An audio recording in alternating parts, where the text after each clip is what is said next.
You're listening to the Top One English Plus podcast. Welcome to Top One English Plus, the podcast where we explore global trends to elevate your English fluency. I'm your host, and today we're taking an advanced look at China in 2026. It is a pleasure to be here. And honestly, looking at the sheer volume of research we have on the table today, travel guides, cultural handbooks, government white papers on payment protocols, this really is going to be a deep dive in every sense of the word. Absolutely. We have analyzed a massive stack of materials, everything from Ministry of Culture tourism ratings to raw, user-generated reviews on avoiding the latest street scams. It's a huge amount of data to sift through. It really is. But before we get started, I want to remind everyone of our mission here at Top One English Plus. This isn't just a travel show. We aren't just telling you where to eat soup dumplings, although we will definitely get to that. Right. We are using this travel context as a vehicle.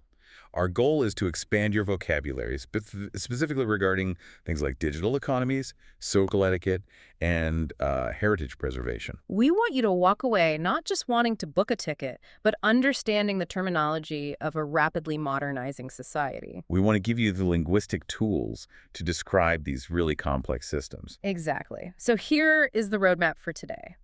We are going to unlock the secrets of traveling in China in 2026. We're going to talk about the cashless revolution, and I don't mean just tapping a credit card. We are digging into why your physical leather wallet is basically a museum artifact over there. It really is. And we'll decode the QR code economy. It's a fascinating linguistic and technological shift that has, it's created a completely different way of interacting with the world. Then we're going hunting for hidden gems.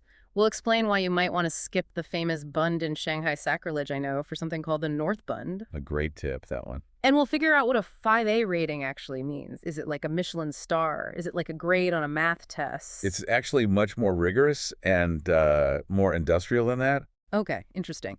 And finally, we will tackle savvy travel, how to spot the infamous tea house situation before you lose your savings. Yes, the classic. A rite of passage for many, unfortunately. Oh, that's a classic. But let's start with the basics, the digital ecosystem. I was reading through these sources, specifically the payment guides from Odenovo and Yellowbird, and this statistic that just jumped out at me was that 80% of daily transactions in China happen on mobile. 80%. Let's just pause and sit with that number for a second. That fundamentally changes how a society operates. In many Western countries, we're moving toward cashless. Sure, we tap our phones, we use Apple Pay. Right. But in China, they essentially leapfrogged the credit card era entirely. They went from cash straight to mobile wallets. It was a completely different evolutionary path. So let's play out a scenario. If I land in Beijing Capital Airport today, and I try to pay for a bottle of water with a crisp, clean banknote, what happens? You might actually struggle. You probably find a place that takes it. But the sources note that while cash is legally accepted, the government actually punishes merchants who refuse it. In practice, it's a friction point. A friction point? What do you mean by that? Well, many vendors, especially the smaller ones, street stalls or even some taxi drivers, they just don't have change. They aren't set up for it. Their entire process, their whole cash flow is digital. So the infrastructure itself is just built around something else entirely. It's built around the big two. The big two. I see this term duopoly used a lot in the business articles we read. We are talking about WeChat Pay and Alipay. Correct. And to understand China in 2026, you have to understand that this is almost a tribal division. You have the blue team and the green team. Blue and green. I'm picturing sports teams. It's almost like that. Yeah. Alipay's app icon is blue. WeChat Pays is green. In the U.S., you might ask, do you take Amex? In China, the question is often just presenting a code and seeing which color scans. It's a visual language. So do people tend to have both, or do they pick a side? Most people have both, but they might have a primary one. Maybe their salary is paid into their Alipay account, but all their friends are on WeChat. But let's break them down because they aren't just payment apps. That's the key thing to understand. Okay. WeChat, or Weixin, as it's known in China, is what the tech world calls a super app. Super app. That's a great term. Let's unpack that because it's a concept that hasn't fully landed in the West yet. We have apps that do one or two things well. Right. So imagine if you took WhatsApp, Facebook, Instagram, Uber, your banking app, your email, and even your spiraling takeaway food addiction, and you roll them all into a single icon on your phone. That's a lot. That is WeChat. It's ubiquitous. Ubiquitous. That is going to be one of our spotlight words later, but it fits perfectly here. It means found everywhere. Precisely. You use it to chat with friends, sure. Yeah. But you also use these things called mini programs inside the app to book a doctor's appointment, order groceries, hail a ride, pay your utility bills, and yes, pay for absolutely everything. And what about Alipay? Where does it fit in? Alipay is its primary competitor. It started out as the payment arm of Alibaba, the e-commerce giant. So its DNA is very much in finance and commerce. It focuses heavily on financial services, investments, insurance, and of course, online shopping. So they're coming at it from different angles. WeChat from social, Alipay from commerce. Exactly. But they've both ended up in the same place, trying to dominate the user's entire digital life. Now, historically, this was a nightmare for travelers, right? I remember hearing horror stories a few years ago that if you didn't have a Chinese bank account, you were out of luck. You were essentially a ghost in the machine. That used to be the biggest friction point. Friction here meaning difficulty or resistance in a process. You're basically locked out of 80% of the economy. You had to use cash, which, as we said, is becoming harder and harder. But the sources for 2026 are very clear. This has been solved. The foreigner friction is largely gone, or at least significantly reduced. That is huge news. It's probably the single biggest change for travelers in the last 5 years. So what changed? What was the breakthrough? Well, the government realized this was a major barrier to tourism and business travel, so they pushed both companies to open up. Both Alipay and WeChat Pay now allow you to link foreign credit cards, Visa, MasterCard, Discover, Amex, directly to the app. So you don't need a Chinese bank account anymore. You do not. You can use the card from your home country.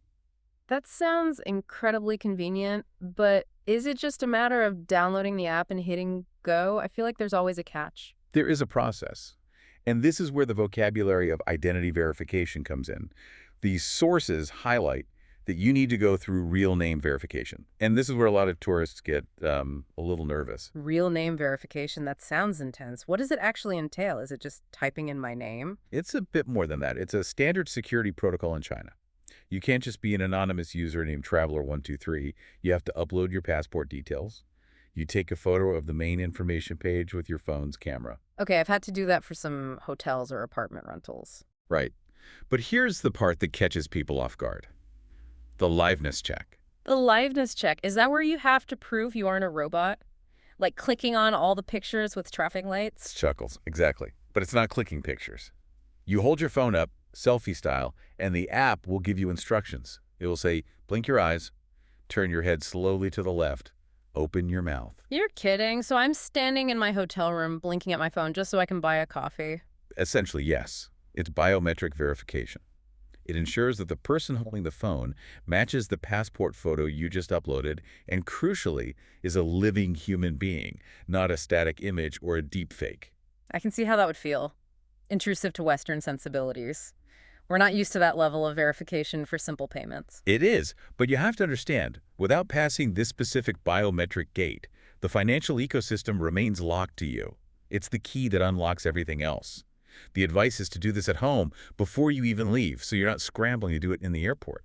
So once I've blinked, nodded, and uploaded my passport, I'm verified. I can just walk around scanning things. Yes, but there is one absolute prerequisite that the guides from Trip.com and Yellowbird emphasize repeatedly.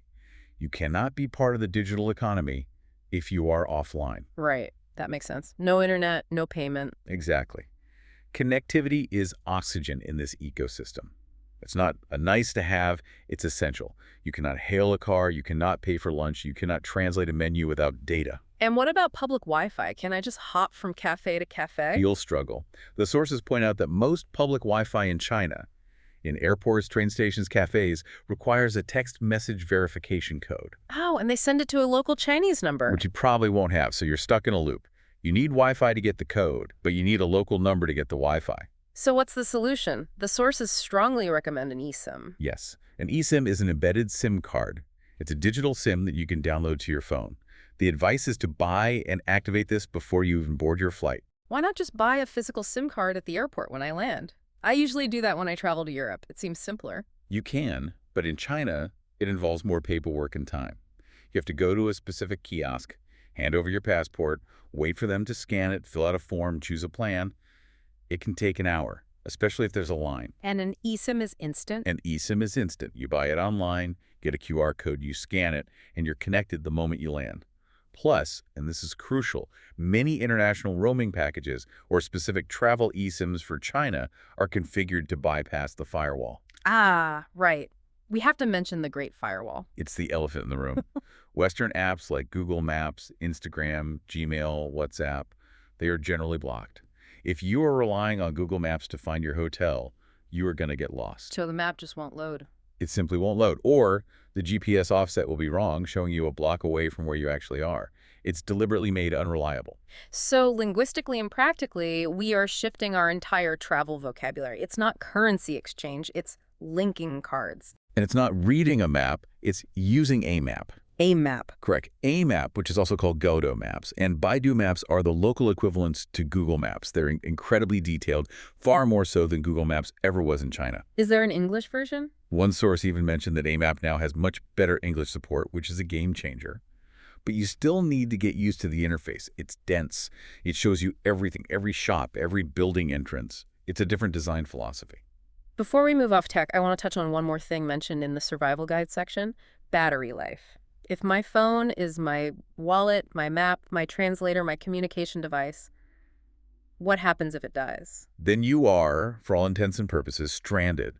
You are digitally invisible. You can't pay, you can't navigate, you can't communicate. That sounds like a nightmare scenario. It would be. But this brings us to another fascinating part of the digital ecosystem, the power bank economy. I saw this in the notes. Shared power banks. Tell me about this. They are everywhere. I mean, truly ubiquitous. In restaurants, convenience stores, subway stations, malls, you see these racks of portable batteries. And how do they work? You walk up to one, you open WeChat or Alipay, you scan a QR code on the rack. Of course, you scan a QR code. Naturally, a battery pops out, you take it, charge your phone while you're shopping or eating, and then, this is the brilliant part, you can return it to any other rack from the same company anywhere in the city. That is genius. So you don't have to go back to the same restaurant you rented it from? Nope. You can pick one up in a coffee shop in the morning and drop it off at a bar across town at night. It's a few RMB for an hour. It's incredibly cheap and convenient. So the infrastructure actually supports the dependency on the phone. It's a closed loop. Exactly. It's a self-reinforcing loop. The phone is essential, so the city ensures your phone never dies. It really paints a picture of a society that is hyper-connected. It's not just about spending money. It's about participating in the flow of daily life. And that flow is fast. The sources describe scan and go as a lifestyle. If you aren't prepared for that pace, it can feel overwhelming. But if you are prepared, it is incredibly, unbelievably efficient. Efficiency is great, but let's pivot to something where efficiency might actually be a bad thing. Let's talk about human interaction. Segment 2 is all about cultural fluency. Yes, etiquette and social protocols. This is where language learners often stumble, not because of vocabulary, but because of behavior. You can speak perfect textbook Mandarin, but if your body language is aggressive or rude, you won't make friends. I loved the section in the source material about nonverbal communication, specifically the one finger point. I do this all the time without thinking. Oh, the one-finger point taboo. In many Western cultures, pointing at something or someone with your index finger is completely standard. Look at that building, or he went that way. It's just directional. In China, pointing with one finger can be perceived as rude, aggressive, or accusing, especially at a person. It's what you do when you're scolding a child or accusing someone of something. It feels like you're singling someone out. Exactly. It's confrontational. It breaks the harmony of the interaction. So if I want to ask, is that the bus to the Great Wall? How do I gesture towards the bus without pointing? You use the open hand. Imagine you are presenting something on a platter. Palm facing up, fingers together, gesturing toward the object or direction. So it's a softer gesture. It's softer, more inviting, and respectful. It says, I'm inviting you to look at this rather than look at this. It's a subtle but really important shift. That's a small adjustment, but I can see how it changes the tone of an interaction completely. Now, let's talk about a concept that kept coming up in the cultural handbooks. Mianzi. Yes. Face. Mianzi. This is the core currency of social interaction in China. It's a concept that doesn't really have a direct one-to-one translation in English. We hear about saving face in English, but it goes deeper than that, right? Much deeper. It's about a complex web of social standing, dignity, reputation, and honor. You can give face, save face, or lose face. Yeah. Every social interaction is a negotiation of face. Okay, give me a practical example of giving face. Let's say you are at a business dinner. Complimenting your host on their choice of restaurant in front of their colleagues and guests gives them face. It elevates their status. You're publicly acknowledging their good taste and generosity. And losing face. Correcting someone's English mistake loudly in front of a group. Or refusing a gift too bluntly without the proper ritual of declining a few times first. That makes them lose face. You've embarrassed them publicly. That explains the public displays of affection, or PDA, rule as well. It's not just about being prudish. Right. The sources note that while Chinese cities are very modern, the culture remains socially conservative regarding PDA. Passionately kissing in a temple or a museum isn't just gross to others, it causes them embarrassment. How so? It forces them to witness something private in a public space. You are making everyone around you lose face by disrupting the social harmony of the environment. You're putting your own desires above the comfort of the group. Speaking of harmony and respect, let's talk about elders. The rule seems to be very clear. Age matters. Age implies wisdom and status. Yeah. This is the deeply Confucian value that's still very prevalent. The protocol is simple. Always greet the oldest person in the group first. Always. Whether you're entering a room or being introduced to a family, you acknowledge the most senior person first as a sign of respect. And in terms of physical contact, a handshake, a hug. Keep it reserved. A slight nod or a small bow is perfect. A handshake is common in business settings, but it's usually less firm than in the West. Don't go in for a bear hug or a back slap unless you are extremely close friends. So that kind of backslapping familiarity is seen as disrespectful? It can be, especially with someone older than you. It's generally reserved for peers, not elders. You want to show deference, not over-familiarity. Now, dining etiquette. This is a minefield. I read about the seating arrangements, the seat of honor. Yes, that can get very complex, but for a visitor, the most important things are the mechanics of eating.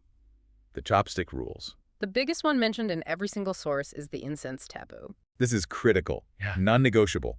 Never, ever stick your chopsticks vertically into a bowl of rice. Why? I can imagine doing that. It just looks like a convenient way to rest them if I need to grab my napkin or my phone. Visually, it looks exactly like sticks of incense burning in a pot of sand at a funeral or at an altar for the dead. It's an offering to ancestors or spirits. Oh, wow. Okay, I see that now. The resemblance is uncanny once you point it out. So, by doing that at the dinner table, you are symbolically inviting death to the meal. It is a major sign of bad luck. It casts a pall over the whole dinner. It's a huge cultural faux pas. That is a powerful image. I will definitely remember that. And the drumming taboo. Don't tap your chopsticks on the edge of your bowl. Why not? Historically, beggars would tap their bowls to attract attention and ask for food. So doing it at a restaurant implies you are begging, or worse, that the food is taking too long and you are impatient and demanding service. It's considered very low class. It's amazing how these small actions carry so much historical weight.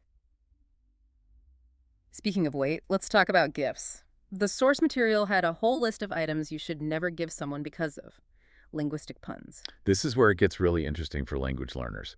Chinese is a tonal language with many homophones, words that sound the same but have different meanings and characters. The classic example that every guide mentions is the clock. Never give a clock as a gift. Right. The phrase to give a clock is songzhong. Songzhong. Yes. And songzhong, with different characters but identical pronunciation, also means to attend a funeral or to send someone to their end. So giving a clock is like saying, your time is up. Exactly. It's a terrible omen. It implies you're counting down the seconds to their death. That is not the message you want to send on a birthday. Happy birthday, prepare for the end. Definitely not. Similarly, the word for umbrella, which is san, sounds exactly like the word for separation or falling apart, which is also san. So giving an umbrella to a friend or a partner. It implies you want to break up or that your friendship is over. You're wishing for separation. And then there's the green hat. This isn't a pun, but a very specific cultural quirk. Yes, this one is fascinating. The phrase wearing a green hat, or daiyu mao, is slang that means your spouse is cheating on you.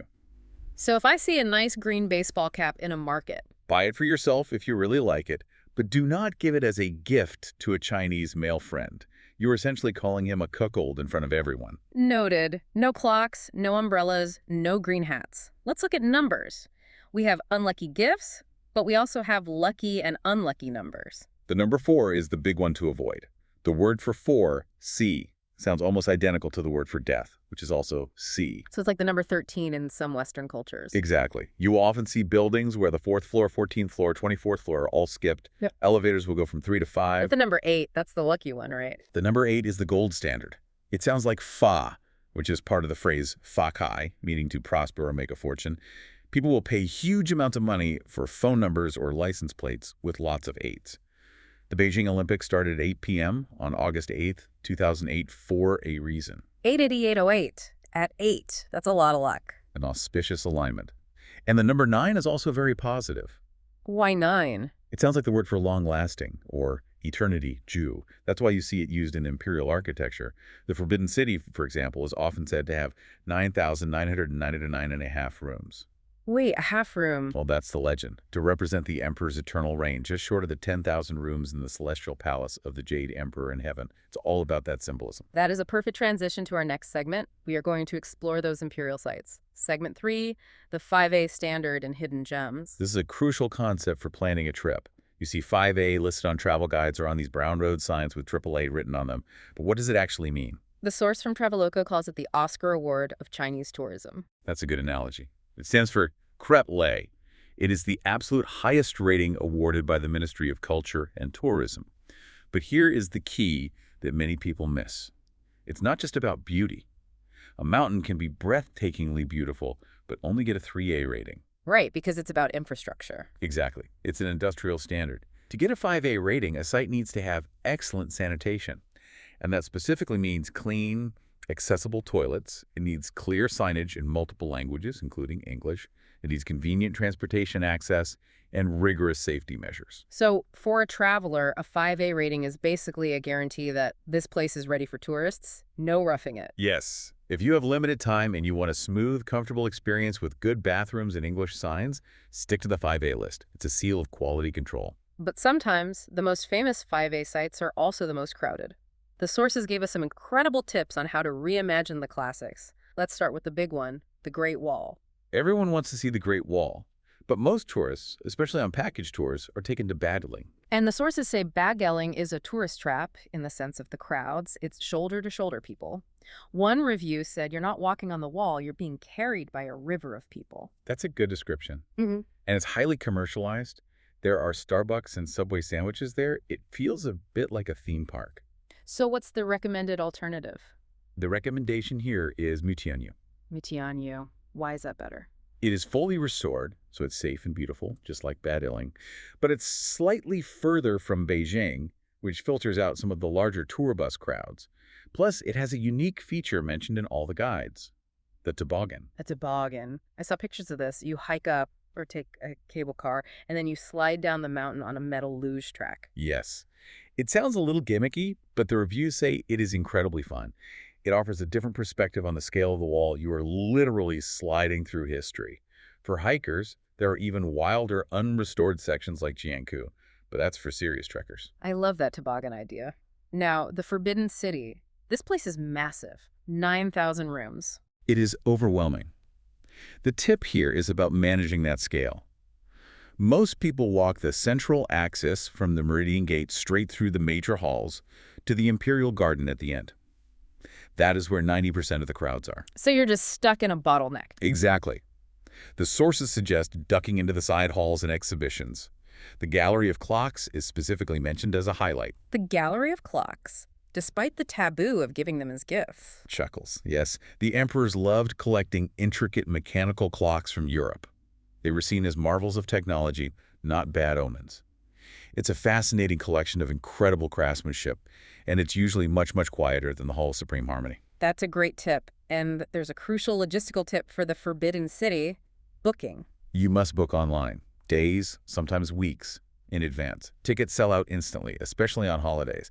You cannot just show up at the gate and buy a ticket anymore. So this goes back to our digital ecosystem discussion. Absolutely. You need the mini program on WeChat or the official website and your passport number to book. It's all part of the same system. Moving south to Shanghai, the skyline.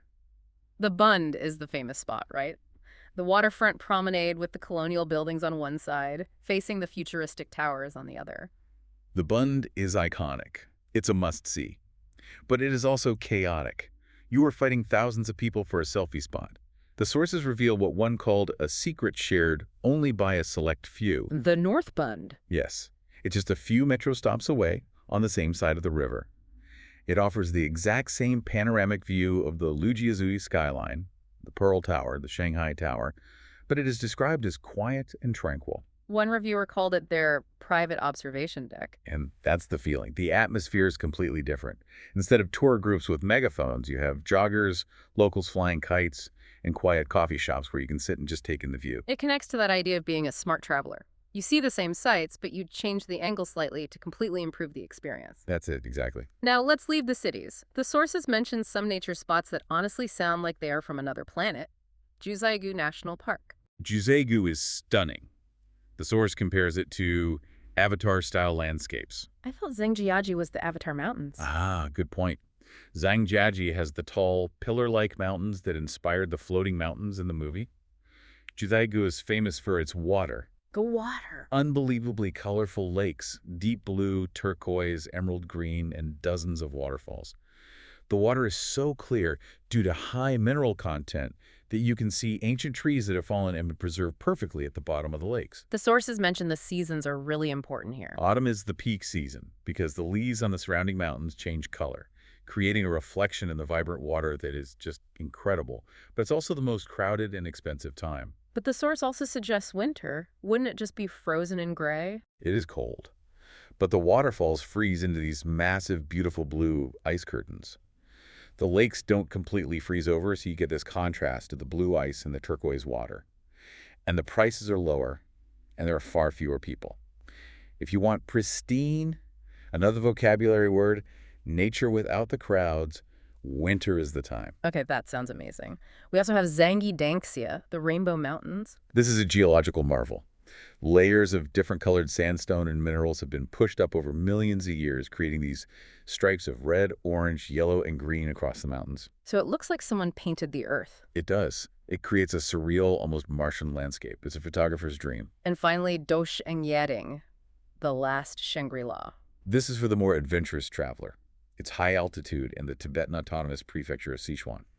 It's pristine, nature snow-capped peaks, alpine meadows, crystal-clear rivers. It's for the traveler who wants to get away from the modernized 5A infrastructure and see something raw. But you have to be prepared, I imagine. Absolutely. The sources warn about altitude sickness. You need to acclimatize properly. This isn't a casual day trip. So we have the high-tech cities, the historic walls, and the raw nature. But no matter where you go, you have to be careful. Segment 4 is about the savvy traveler avoiding tourist traps. And I like how the outline frames this, reframing scams as awareness. Right. We aren't trying to scare you. The sources all emphasize that China is very safe physically. Violent crime against tourists is extremely rare. You aren't likely to get mugged, but you might get tricked. The most famous, the most classic scenario is the tea house scam. Let's role-play this so our listeners can visualize the mechanics. I'm walking down a street in Shanghai, maybe near People's Square. I'm looking a bit lost, checking my phone. Okay? A friendly young couple approaches you. They look like students. They are well-dressed, smiling.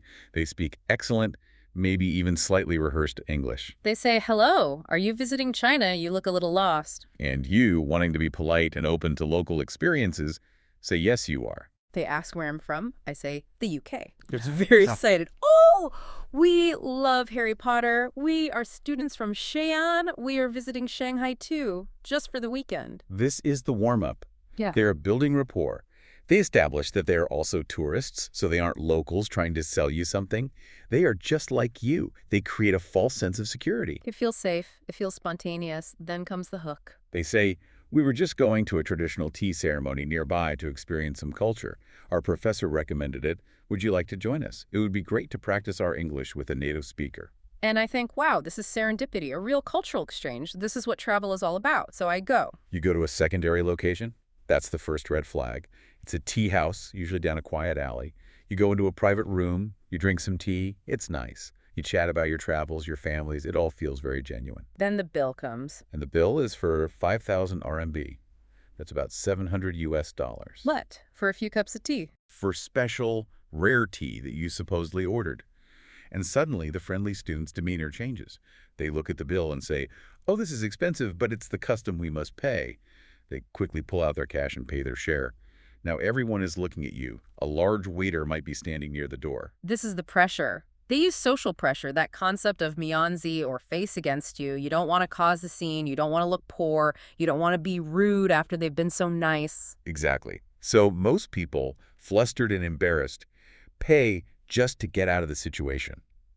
So what is the defense here? How do I stop this before it even starts? Be polite but firm from the very beginning.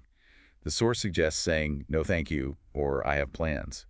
But the golden rule is, never go to a secondary location with a stranger who approached you. If you want to have a tea ceremony, you do the research, you pick the tea house from a reputable guide. If you choose the place, you control the menu and the price. That's good advice for life, honestly. What about the black taxi? This happens at airports or train stations. Unofficial drivers will approach you in the arrivals hall, shouting, "Taxi! Taxi!" They might claim the official taxi line is too long or that the meter is broken and offer you a flat rate. And the rate is usually double or triple the real price. Or more. And they might take you on a long scenic route or even drop you off at the wrong hotel. The solution goes back to our first segment. Use the Didi app. Didi is the Uber of China. Exactly. It locks in the price before you even get in the car. It translates the address for the driver so there's no confusion. And it handles the payment digitally through your linked card. It removes the driver's ability to overcharge you. It really shows how technology is the best defense against many of these traditional scams. Absolutely. The black taxi thrives on the information gap and the language barrier. The app closes that gap completely. Let's talk about shopping, the antique market. The Panjian market in Beijing or similar spots. If you see a Ming Dynasty vase in a market stall for $50, Let me guess. It's not from the Ming Dynasty. it is likely from the last Tuesday dynasty. Real, valuable antiques cannot legally leave China without strict government permission and red wax seals. Almost everything in a tourist market is a modern reproduction. Which is fine if you just want a cool souvenir. Exactly. Just know what you are buying.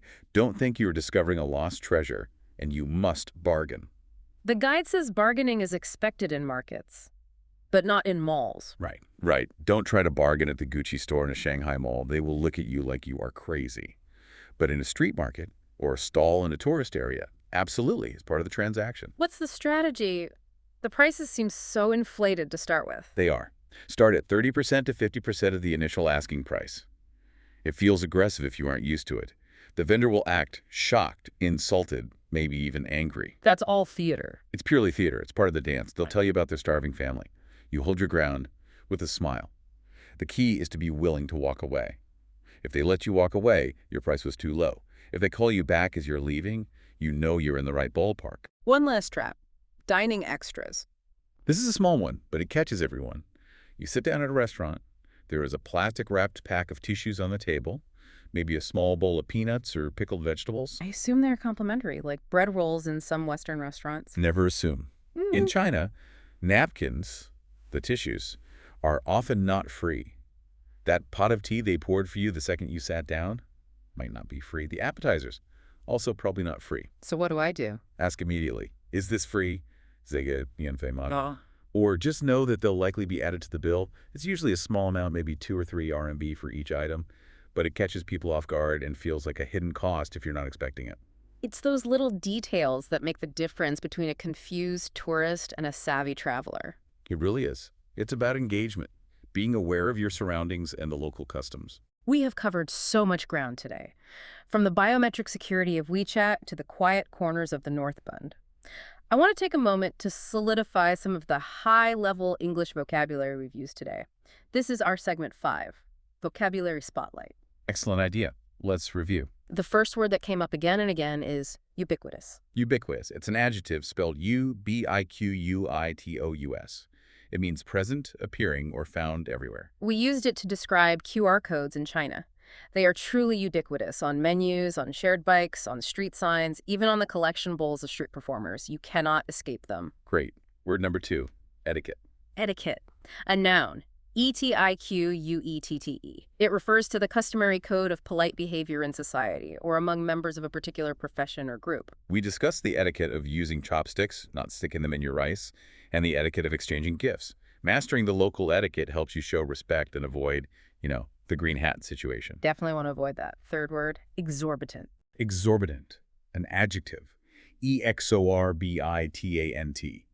It describes a price or amount charged that is unreasonably, shockingly high.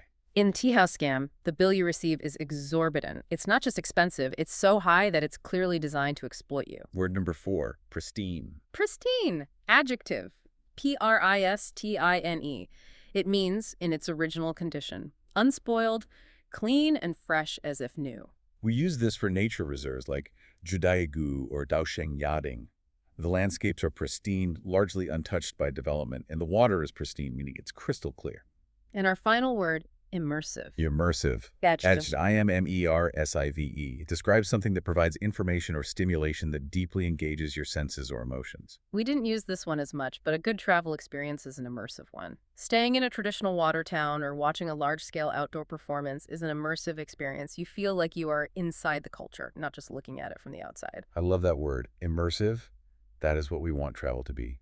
And that is what language learning should be too. You have to immerse yourself in the context to really understand the words and the culture they come from. So let's wrap this up. We've looked at the tech, the culture, the sites, and the traps. What is the big takeaway for you from all this source material? For me, the key takeaway is that China in 2026 is a fascinating paradox of high-tech and deep tradition. You absolutely need the apps Alipay, WeChat, Didi, Mnet to function. That is 90% of the logistical battle. If you have the tech sorted before you go, the door is open. But once those doors are open, it's the cultural respect, the etiquette that lets you walk through them comfortably and have meaningful interactions. Precisely. Knowing not to point with one finger or understanding the significance of the number 8 creates warm interactions. It changes you from a tourist who is merely tolerated to a guest who is welcomed. And while the 5A sites are stunning and a guarantee of quality, don't be afraid to find those hidden gems. The North Bund, the winter waterfalls at Juzaku, that's where the magic is. And keep your wits about you regarding the traps. A little awareness, not fear, ensures a happy and safe trip. The sources all agree on one thing. Despite all the complexity we've discussed, China is incredibly safe, and the infrastructure is stunningly efficient. It's a place that rewards curiosity. And it rewards preparation. You can't just show up and wing it in the same way you might in other places. We hope this deep dive has helped you prepare, not just for a potential trip, but for a broader understanding of the world and the English vocabulary needed to discuss it. Indeed. If you enjoyed this analysis, please subscribe to Top 1 English Plus. We're here to help you keep learning, keep exploring, and master the language of our global future. Thank you for listening. We'll see you in the next deep dive.